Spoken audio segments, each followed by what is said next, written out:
आपको जो ये पीछे मैथ दिखाई दे रहा होगा, ये क्लास 10th का प्रश्नावली 3.3 का पहला नंबर का दूसरा नंबर है। और इसमें बहुत सारे बच्चे को देखा गया है कि बहुत ज्यादा बच्चे फंस जाते हैं, और ये एग्जाम की दृष्टि से भी ये VVI क्वेश्चन है, और हम लोग इसको सॉल्व करेंगे। चलिए देखते देखिए, थोड़ा सा इसको पेशेंस रखना है और समझना है अच्छे से। देखिए पहले क्या करेंगे हम लोग, ये पहला नंबर समीकरण दिया हुआ है, समीकरण s माइनस टी बराबर 3। ये समीकरण आपका एक है, ये समीकरण आपका एक है, लेकिन फंसते हैं दूसरा नंबर वाला में। s/3 लिखा हुआ है, प्लस है t/2 बराबर 6। तो यहाँ पर पहले सॉल्यूशन हम लोग, ये तो छोटा, ये समीकरण को बनाने में, सॉल्व करने में दिक्कत नहीं होता है, लेकिन ये वाला में ज्यादातर बच्चे फंसते हैं। तो इसमें से देखना क्या है, ये 3 और 2, ये दोनों का हम लोगों को एलसीएम निकाल लेना है पहले। तो 3 और 2 का एलसीएम निकालेंगे तो ये हो जाएगा आपका 6, और इसमें क्रॉस मल्टीप्लाई कर देना है। जैसे 2 इंटू एस करेंगे, 2 इंटू एस करेंगे तो 2s यहाँ पर हो जाएगा, ये बीच में देखिए प्लस का चिन्ह है, प्लस हो जाएगा। 3 इंटू टी करेंगे तो 3t हो जाएगा। ये इक्वल टू 6 है तो 6 ही रहेगा। अब करना क्या है, इस जगह पे दो नियम होता है। दो नियम, पहला नियम क्या है कि अगर इस किसी भी संख्या के नीचे में एक नहीं है तो हम एक रख सकते हैं, और ये जैसे यहाँ पर 6 है, इस कंडीशन में अगर यहाँ पर हम एक रखते हैं और ये इक्वल टू दिया हुआ है तो इसको हम क्रॉस मल्टीप्लिकेशन कर सकते हैं। तो इसके लिए अगर ये नहीं करते हैं तो हमको क्या करना है, यहाँ पर देखना है कि चर को एक साथ और अचर को एक साथ रखना है। चर बोलते हैं जिसका कि मान बदलते रहता है, और अचर बोलते हैं जिसका कि मान कभी नहीं बदलता है। और जैसे कि यहाँ पर दिया है, तो यहाँ पर ये जो 6 है, ये 6 अभी बटे के क्रम में है, बटे का मतलब भाग, भाग में है। तो इसको हमको, ये जो बराबर दिख रहा है, बराबर के राइट साइड में लेकर के जाना है। तो ये पहले से जो भी लिखा हुआ है यहाँ पर, जैसे 2s प्लस 3t ऊपर में लिखा हुआ है, ये बराबर है, बराबर के जस्ट राइट साइड में ये पहले से 6 लिखा हुआ है। और इसको हमको अगर इधर लेके आना होगा, इधर जैसे प्रतिस्थापित करेंगे, अभी देखिए ये बराबर के सॉरी लेफ्ट साइड में है, और जैसे ही ये राइट साइड में जाएगा, अगर ये बटे में इधर आएगा तो ये गुना के क्रम में हो जाएगा। यहाँ पर गुना के क्रम में 6 लिख दिया। सेकेंड स्टेप, जैसे 2s प्लस 3t, ये दोनों जुटेगा तो नहीं, ये यहाँ पर s है, यहाँ पर t है, यहाँ पर हो जाएगा 2s प्लस 3t, ये बराबर 6 इंटू 6 करेंगे तो यहाँ पर हो जाएगा 36। ये 36 यहाँ पर हो गया। इसी को हम मान लेंगे समीकरण 2, इसी को मान लेना है समीकरण 2। और यहाँ पर पहले ही एक समीकरण है, और इसको इसको जब हम सॉल्व किए तो ये आपका आ गया समीकरण 2 का सॉल्यूशन इस टाइप का। तो ये बनाना ज्यादा इजी होता है। और ये जो समीकरण 1 से अभी हम लोग हल करना शुरू करेंगे, यहाँ पर लिखेंगे समीकरण 1 से। समीकरण 1 में जो भी लिखा हुआ है उसको हम लोग यहाँ पर लिख देंगे, s माइनस टी बराबर 3।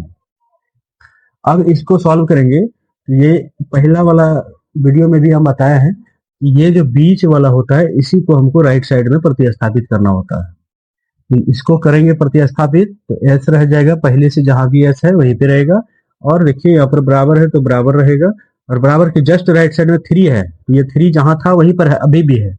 सिर्फ हमको चेंज क्या करना है कि ये माइनस टी, और माइनस अगर ये लेफ्ट साइड में अगर माइनस में है टी, तो जैसे ही इधर आएगा तो ये प्लस में हो जाएगा, यहाँ पर चिन्ह चेंज हो जाएगा। तो ये हो गया s बराबर 3, 3 प्लस 3। तो यहाँ पर इसको आप समीकरण 3 मान सकते हैं, यानी तो s से भी सॉल्व कर सकते हैं, बट ये समीकरण 3 यहाँ पर मान लेंगे तो ज्यादा बेहतर होगा। तो यहाँ पर लिख लेते हैं समीकरण 3, ये आपका समीकरण 3 है। तो समीकरण 3 का, अब समीकरण 3 का मान रखना है हमको समीकरण 2 में। तो यहाँ पर लिखेंगे, लिखना है जो करेंगे वो लिखेंगे, यहाँ पर लिखेंगे समीकरण 3 का मान समीकरण 2 में रखने पर आपको यहाँ पर दिया हुआ है जो समीकरण 2 का मान है पहले हमको वहां पर लिख लेना है। तो समीकरण 2 में लिखा हुआ है 2s प्लस 3t और बराबर 36। तो यहाँ पर लिखेंगे क्या, यहाँ पर हम जो लिखे हैं बस वही करना है। समीकरण 3 का मान समीकरण 2 में रखना है। तो दो समीकरण तो हम यहाँ पर रख दिए हैं, लिख दिए। और समीकरण जो 3 है, समीकरण 3 में देखना है किसका मान निकला हुआ है। तो यहाँ पर आपको दिख रहा होगा कि s का मान निकला हुआ है 3 + 10। तो इन दोनों के बीच में याद ये चीज को रखना होगा। मान लिया जाए कि यहाँ पर अगर 3 है और s है, मान लिया जाए यहाँ पर 2 है, a है, 2 है, b है, इसके बीच में कुछ नहीं है तो क्या है, इनटू है, मतलब ये गुना है ऐसे। तो यहाँ पर भी हम लोग देखेंगे ये जो 2 है पहले से लिखा हुआ तो 2 को यहीं पर छोड़ देंगे और ये s का मान को हमको यहां से उठा के ये जो समीकरण 3 में है यहाँ पे रख देना है s के जगह पे। s के जगह पर रखेंगे 3 + t, ये रख दिए। उसके बाद यहाँ पर ये ब्रैकेट देंगे और ये प्लस जो है प्लस यहाँ पर लिखा जाएगा, प्लस 3t है, 3t लिखा जाएगा, ये बराबर हो जाएगा 36। अब क्या करना है, 3 से इसको मल्टीप्लाई करना है, 3 दूनी हो जाएगा 6, प्लस यहाँ पर 2 है, सॉरी प्लस है तो प्लस ही रहेगा, 2 इंटू टी करेंगे तो 2t हो जाएगा। और ये पहले से यहाँ पर प्लस 3t है, ये रहेगा बराबर यहाँ पर 36 हो जाएगा। अब कुछ नहीं करना है, यहाँ पर जो 6 है यही पे रह जाएगा और 3 और 2 को दोनों को जोड़ेंगे तो 3 और 2 हो जाएगा आपका 5, 5t, 2t और 3t, 5t हो गया। और यहाँ पर देखिए राइट साइड में है 36 लिखा हुआ। अब करना क्या है, ये तो जुटेगा नहीं। जब ये नहीं जुटेगा तो इसको देखेंगे, इसका आदमी यहाँ बैठा हुआ है, ये भी सिंगल है, ये भी सिंगल है, इसके साथ में टी लगा हुआ है। तो यहाँ पर 5t जो है, ये 5t यहीं पे रह जाएगा, ये बराबर 36 है, 36 रहेगा।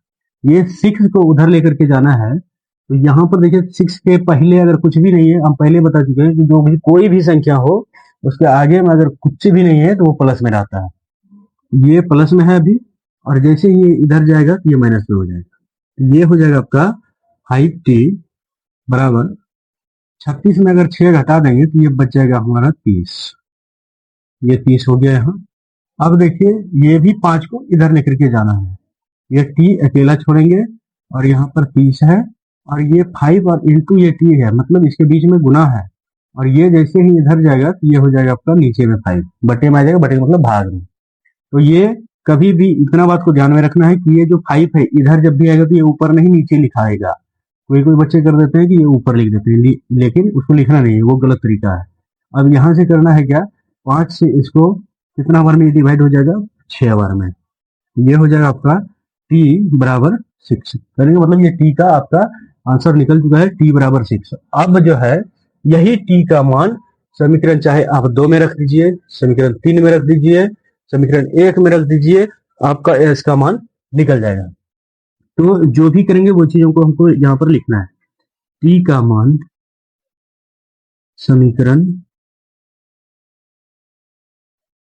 3 में रखने पर, तो समीकरण 3 में जो भी लिखा हुआ है उसको हम वहां पर लिखेंगे। s बराबर 3t लिखा हुआ है, यहाँ पर लिखते हैं s बराबर 3t, सॉरी 3 + t, 3 + 3 + t।